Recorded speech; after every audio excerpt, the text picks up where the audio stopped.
All right. Good morning, everyone, and welcome to the GetHelp 3.8 enhancement release webcast. My name is Stephanie Delgado, and I'll be covering all those awesome new features that have been implemented. And I'm curious if any of you got to see those in action yet? I don't think we ourselves have dug through them yet, but okay. You'll be showing them off. Wonderful. All right. Yeah, go ahead. I was just going to say, I have not had a chance with everything going on for us this week, like I was telling you before. I'm hoping to have a chance tomorrow afternoon because I don't have anything scheduled yet. Perfect. Well, I'm glad then that I can at least show you those so you don't have to go try and pick and figure out where they're at. I'm just going to give you kind of a overview of each of them. If you want to dive in any deeper than I go or have any scenario you want to walk through, by all means, just stop me and say, hey, Steph, what about, definitely a open forum. The one little housekeeping item is, I know you both are already probably aware of, is just ensure that you please mute your mic when you are not speaking, since this is being recorded for others. So I'm going to go ahead and share my screen. So give me one moment.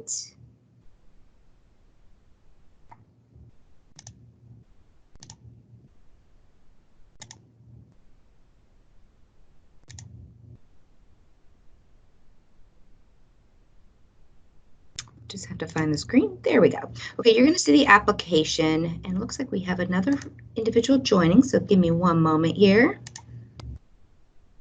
There we go. So you'll see my application. Good morning and welcome. We're glad that you're joining us. We are just about to get started to talk about what will be covered in this enhancement webcast session for GetHelp. I see that your mic is muted. Just a quick note, you are more than welcome to stop me at any point and say, hey, Steph, I have a question, or hey, what about this scenario? So just go ahead and chime in whenever you would like. And just if you cannot hear me, please go and make a note in the comment box, and I'll do my best to get to those as soon as possible. So I'm going to go ahead and pull up the agenda for this session. There are quite a few new enhancements that have come about.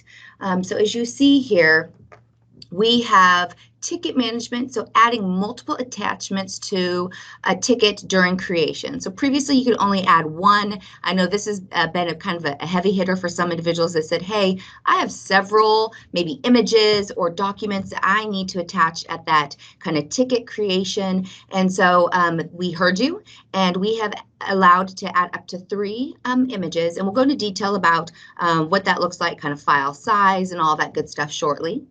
Email notification, so adding ticket description, and now that's going to be kind of in the body of the email, and then also site field, so that will be included in the subject line of an email. This was another big request item that we heard of, hey, if I get an email, I want a little bit more information in that email so that I can quickly know who may need to be assigned to a specific ticket, or who I need to contact regarding a specific ticket. So just having that general information right there in that email as well. Task management.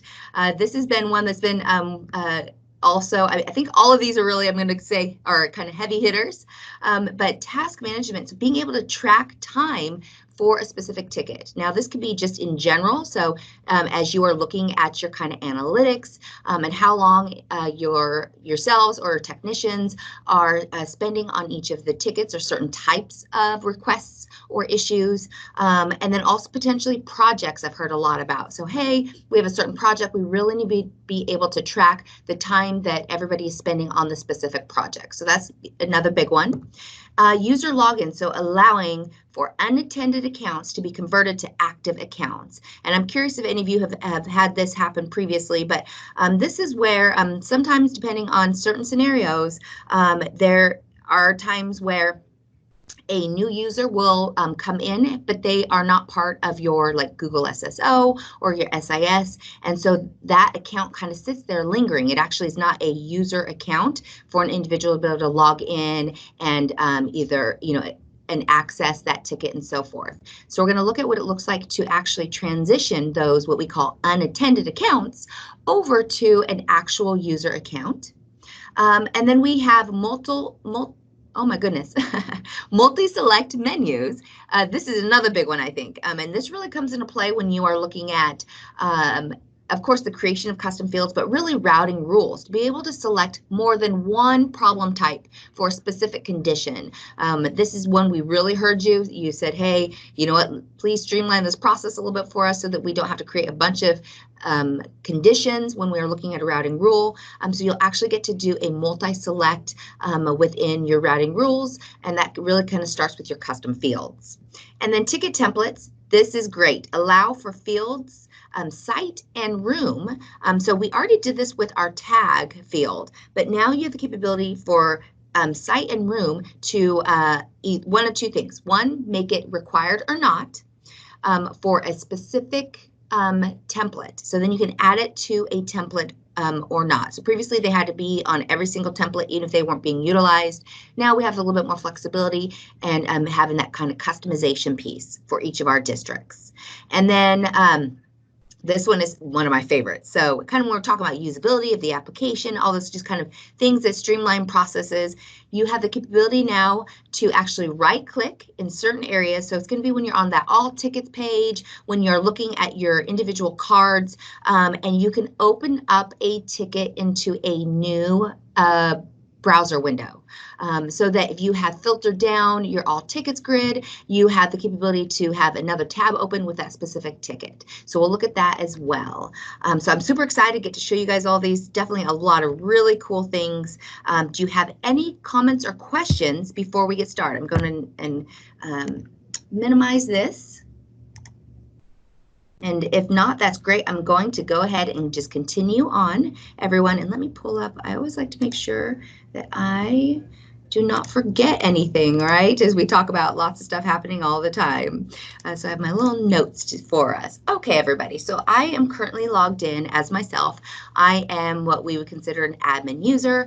And as you all know, the way I know that is in the upper right-hand corner, it says admin here.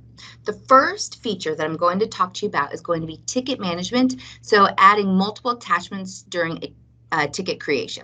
So of course, this can happen in several ways. One is going to be if as a technician, I can definitely come in and say create ticket. And I'll just choose one of my problem types. And when I come down to my attachments, I can drag and drop, and I can also browse for some attachments. Now, there's a few things I want to kind of show you when we're looking at this. In its entirety, it's like, oh yeah, adding additional attachments, you know, that's pretty simplistic. But there's a couple little things I want to show you since we're going to talk about it. So I'm going to pull up my file here. The first thing is you can attach up to 3 images. And then the other thing is it still has that kind of cap of 10 megabytes of file size. So if I try to, I'm going to utilize the drag and drop. If I try to add a file that is larger than what is allowed, I will get my little toaster pop-up that says, hey, your file is too big. So that's one piece to note. The other thing is if I try to add maybe quite a few, so here I'm trying to add 10 attachments, I will get a notification only 3 attachments were allowed. So it's going to just pull those first 3 that I had in my my kind of drag and drop that I did. I can always X out if it's not the ones I really wanted, and I can just quickly come over and choose those that I did want to actually add and drag and drop them all over. So the application is going to do a great job of trying to notify you when you are in the application. Now, I'm not going to walk through it because it's pretty straightforward, but if I try to submit a ticket via email and I submit it with 5, it's not going to bring over all 5. It's only going to bring over 3, those kind of first 3 that are in there. So do know that some may seem to have gotten lost or not attached, and they haven't been because they've exceeded that maximum allotment of 3. Now, for those of you that have users utilizing the user portal, exact same scenario. If they try to add more, they're going to get all those great little notifications as well. It's too large, or only able to add 3, and so forth. So the application, if you're in there, is going to do a really great job. The one thing I just want to make sure is that for yourselves and for others that are submitting tickets via email to ticket creation, that they will want to ensure that they're aware of those pieces, because of course the email source will not be able to tell them, oh, your file's too large to go into GetHelp, or you've tried to attach too many attachments. So I just want to make that kind of general notification. But yeah, that one's pretty straightforward. So I'm going to go ahead and continue on. And of course, if you have any questions, just go ahead and reach out.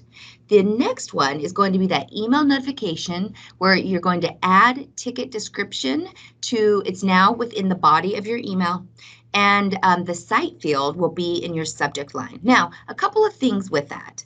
One is that this is only going to relate to a few of the current email templates. They may expand at some point, but they started out with ones that they felt really would make the most be the most impactful for each of you.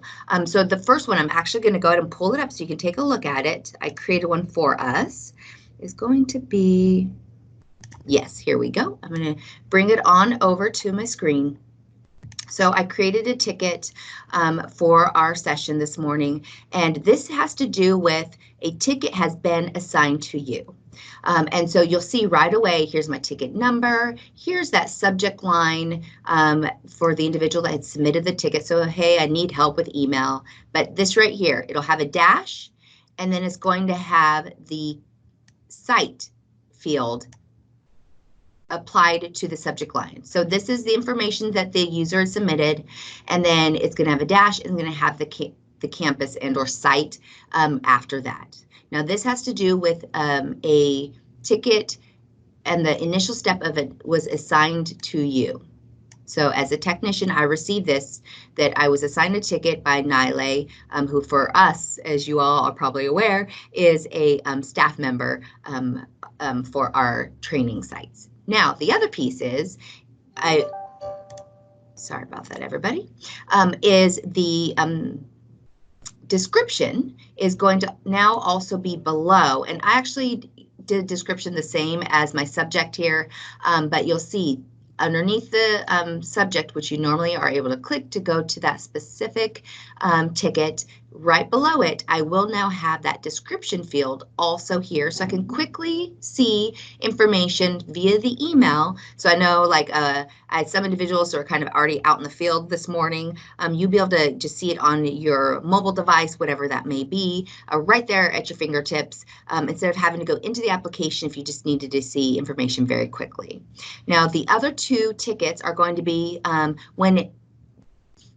the other 2 templates that this will be applied to are going to be tickets that have been resolved, and then if they are moved, so from one technician to another. So it's been moved from Stephanie over to Angie. You will get to see that via the email, and then you'll get to see the Learning Campus, since it's the first time that individual will have seen this ticket and the information about it, and then that nice description field as well. So it's pretty straightforward, but I think it's going to just be, as we're talking about efficiencies and ways to make things a little bit easier for you, I think that this is definitely going to be another one that's going to be quite beneficial. I'm just going to make sure, yes, everybody is in the session. Fantastic. All right, everybody. So the next feature that we're going to cover is that task management and being able to track time on a ticket.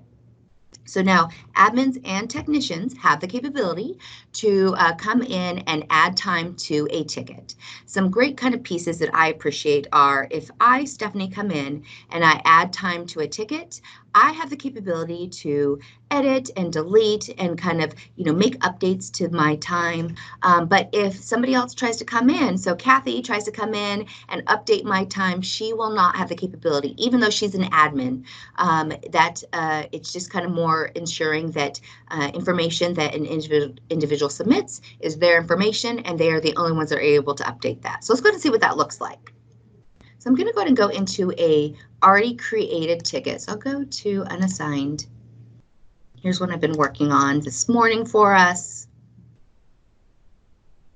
All right, here we go. So right away, you'll see this new field after a ticket has been created right here under kind of the submitted on and last edited fields, time tracked. You'll see that it's blue, so that means it's kind of like a hyperlink. So if I click on it, a nice little window pops up that gives me the opportunity to do a couple of things. One is first choose the day. So maybe I need to record time that was from yesterday. If you notice, I cannot record time in the future.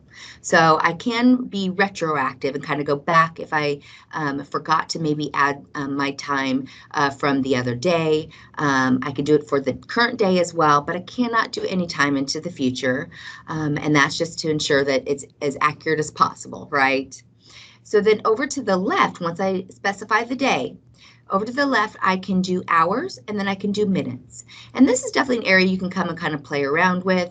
It's going to be based off of, 24 hours. So if I were to do 48 hours here, we'll start with that. And I can add comments, so maybe what it is that I completed. So ordered supplies. Then say add entry. Right away, you'll see my time tracked. It now has changed my hours into days. So 48 hours is 2 days. And I currently have 0 minutes. Now I can go in at any point, and this is anyone that comes in and looks at the ticket. You can always come in to see information about the time that has been tracked. So even if it was Kathy who came in and she added her time, I can still come in to see her time.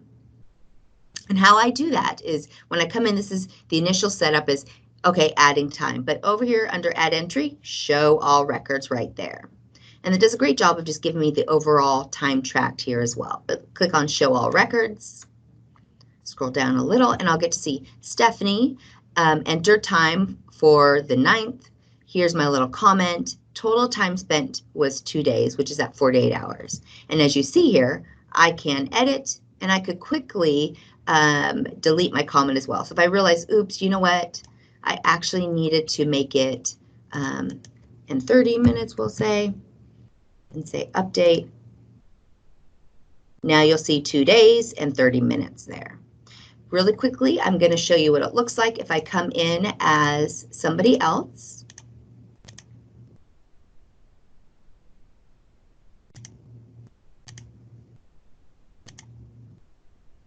I can still see the time. I'm going to click on it. I could add mine if I'd like, show all records. So I can see Stephanie's information, but as you see here, I am unable to edit her time because that is the time that she's entered. And again, just for kind of checks and balances, only what I enter, I can update. So this is a great feature as you are looking for ways to just trying to start to create some of those more analytics as how much time you're spending on certain projects or certain types of processes, right? How long is it taking us to onboard individuals or getting supplies ordered and so forth. So it's just a great way to track yours as well as the rest of your team's time. Okay, everybody, I'm going to go to the next feature, which is that user login. And as we're talking about what we call unattended accounts and having the capability to then convert those accounts to active ones. Now, one scenario is if I come in, I'm just going to start to create a ticket. If I come in and I hand type in, and it's purposeful that this submitted by field has the capability to hand type in. I do not have that capability with my assigned to because assigned to, they must be users that are in the application. But the reason for the submitted by is sometimes there will be users and it could be someone that's maybe more at maybe it's a district level individual that is at your campus or one of your campuses for the day, and they just need access to the Wi-Fi, but you have to submit a ticket. Well, they don't need a user account, let's say, but you need to get that ticket submitted to give them Wi-Fi access. Well, this is where you could hand type in. So I could say, oops, I'm going to type in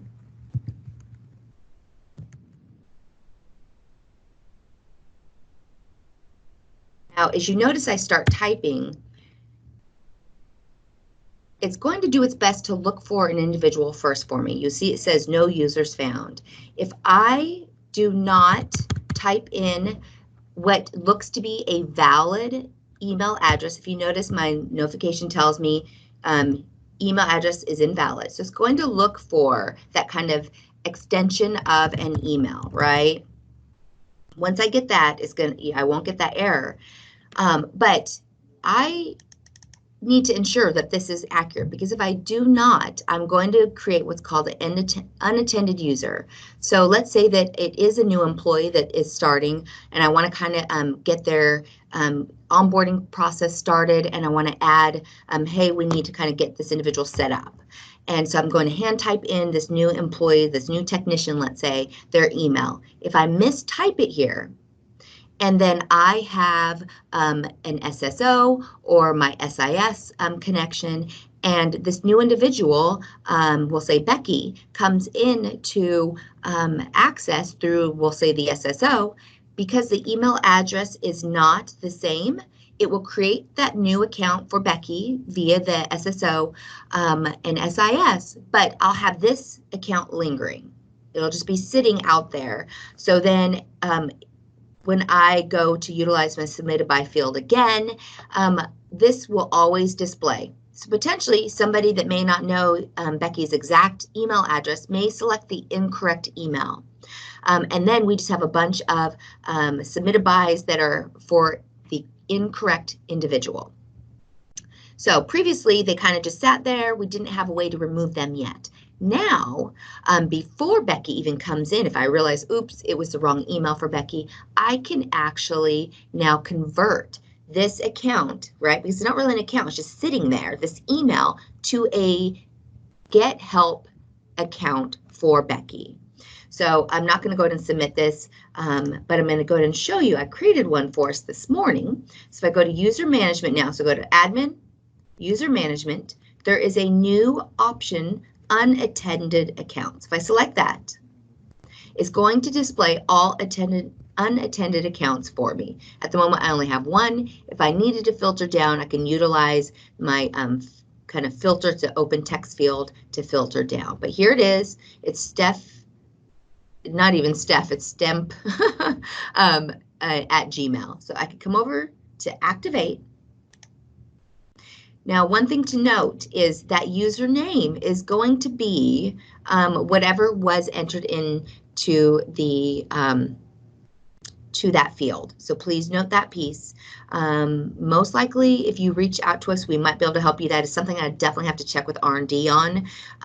But at this time, because usernames do have to be unique, it's going to keep that initial username. So then I can update. So actually this was supposed to be for Becky, right? And then if everybody knows our Becky child here at Hayes, and I just fill in her information, ensure that the email is actually correct, since I did initially mistype it. And then I would say user type, and I could make her that service technician right here. And if so, I get to say which sites she gets to be assigned to, and then I'd click on save. Now, if I go back to admin, user management, all users, and I look for Becky, and there is Becky Child, Service Technician. So she has now been created as an actual user for the application. So this is definitely a big one, I think, as there's various ways. The other way is with emails.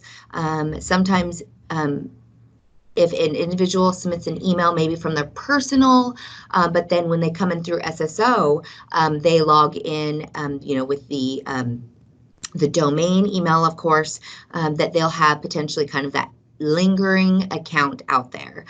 So this is a way that you can go ahead and go activate them to kind of reduce those excess accounts that are just kind of sitting out there that are that unattended account.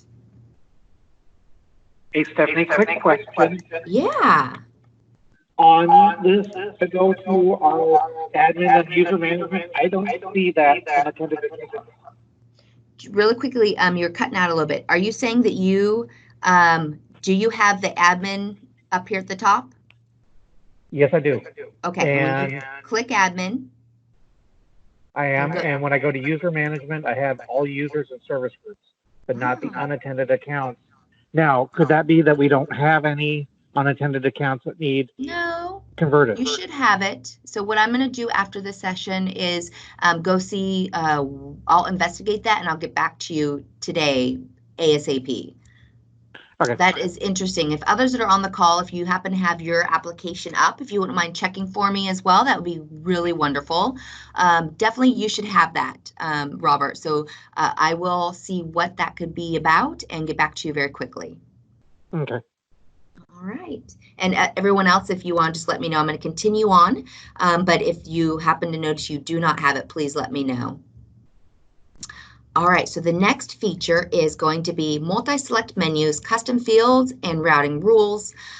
This is a huge one for me as I get in there and I'm creating routing rules. It's definitely important to be able to select, so multi-select maybe problem types, then having to create an additional condition each time. So the first thing I'm going to do is I'm going to go to admin, I'm going to go to field management and go to all fields. And I have a couple already created here, but I'm going to create a new one just so we can see what it looks like. So I'm going to say create custom field. And this is going to be for that drop down kind of pick list option that you have. And earlier I did one for furniture. So let's say, I'm just say PC items request. This might be something that can be used for like onboarding of what an individual may need for onboarding. So right here, this new option, multi-select, required has always been there. I'm gonna leave that one alone for now. And then option list. So let's say I need a keyboard and a mouse.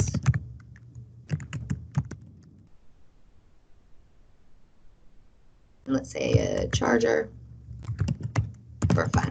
All right, so as you see here, I can add as many of those kind of options as I would like.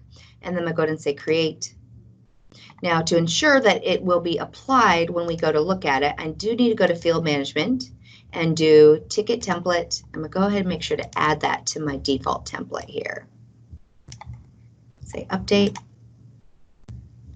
All right, so first thing is let's take a look at what it looks like. I'm going to do it on the technician side, but it'll be very similar for your user portal side as well. So I'm going to just say, okay, problem type application error.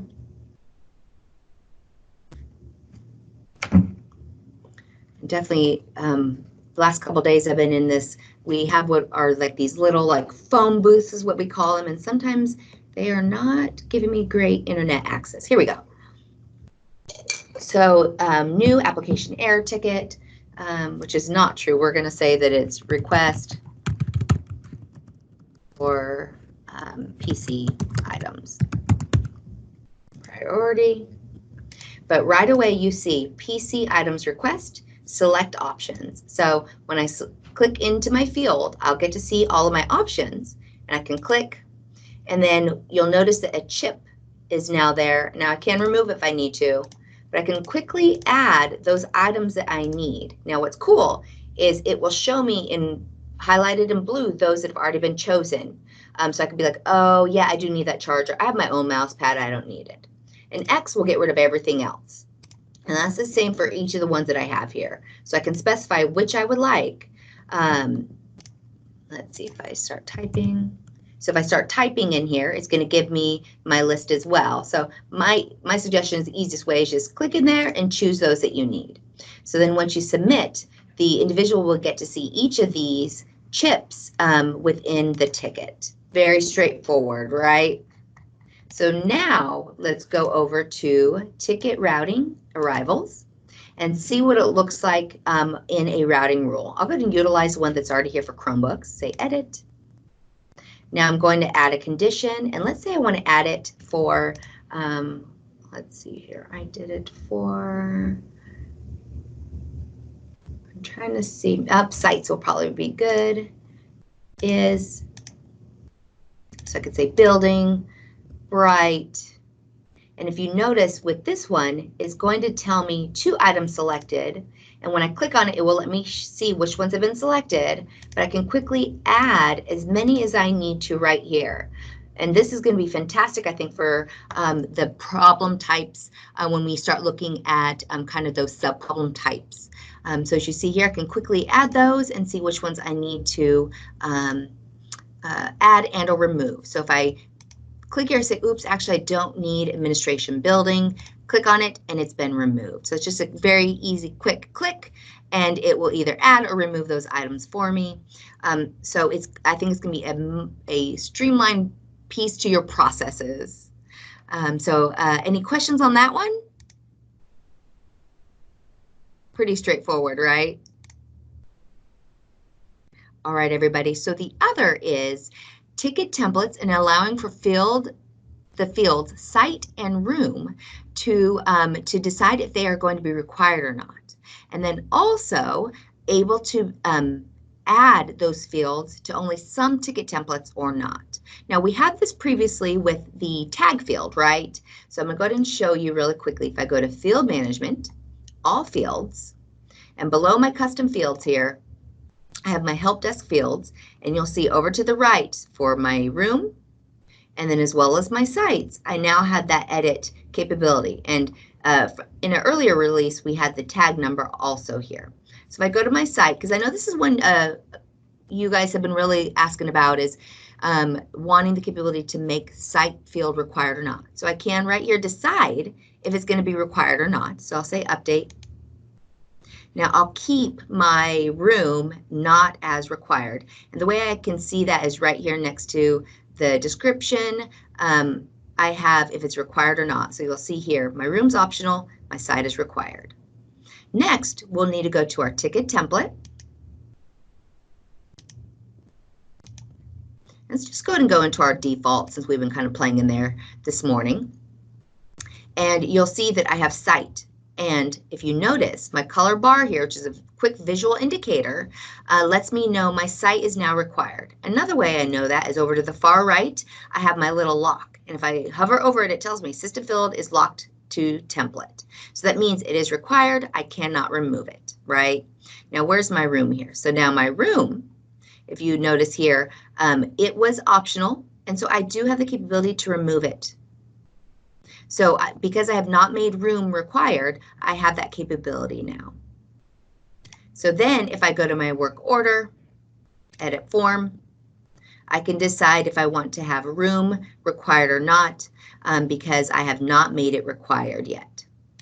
So I can do that with any of my templates. A little tidbit or teaser, I guess you could say, is they are looking at, I can't say exactly when, but having the capability to decide that on certain templates, I want site required and it to be on the template, and on certain ones I do not. So look for that to come in a future release, I think soon, but that'll be the next kind of slice, if you want to call it, the specific feature. But this alone, I think, is huge. Definitely we heard a lot of, hey, I really need site to be required to ensure that individuals are filling out that information, right? Okay, everybody, I know I'm 5 minutes over. I have one more feature I'd like to talk to you about. This is a cool one. So if you can stay on with me, great. If you cannot, I understand, but it is being recorded for you to be able to watch later on. So I'm going to go to dashboard first. And this one's simplistic in itself. Let me go ahead and actually, let's go ahead and assign this to, I need to sign in as Stephanie. Let me do that. There we go. So I do, Stephanie, have lots of tickets. So we heard you where you said, hey, for ease of use, kind of usability, I would like to be able to right click and decide if I want to open up tickets into a new tab, right? And so if I start to hover, you'll see my little pointer becomes a little finger. And if I right click, I now can open link to a new tab. And here you see it's right here. So it's going to open up that ticket for me in a new tab. And then I can right click and say open in a new window as well. And it's giving me trouble. I apologize, everybody. There we go. So now I have a tab for my ticket, 48, and I also have my dashboard still sitting here ready for me so I can toggle between the two. Now the real big one is going to be when you're in the all tickets. You come in, you do a filter set, right? So you want to say, oops, I only want to see all new tickets. And then you want to look at certain individual tickets. Well, if you notice, whenever I have my little pointer finger, right click, I can say open up in a new tab, and there you go, it's right here for me. Here's my ticket 63. So I can do what I need to do here, and that's the beautiful part, is it's not going to revert to this page that I was previously on. So I can have several tickets open working on them, and each of them will persist for just that specific tab. So this will always stay here as I need it. And then the individuals that I'm working on, I can come in here, I can edit, and it's not going to impact any of these other tabs that I currently have open. So I think that's pretty important, because if they all kind of reverted to the same location that I was at, there we go, then that really wouldn't help me out too much, right? All right, everybody. So overall, I'd say get in here and kind of play around. The areas that you're going to see that, though, are going to be on my dashboard, my cards, and then my tickets and my all tickets. And so whenever you just see that little hand right there, you right click and you have those opportunities to open in a different tab, window, even an incognito window. You can save the link or even copy it as well. Well, everybody, that it concludes all of the great new features that we have for the 3.8 GetHelp release. Do I have any additional questions or comments before we close out the session this morning?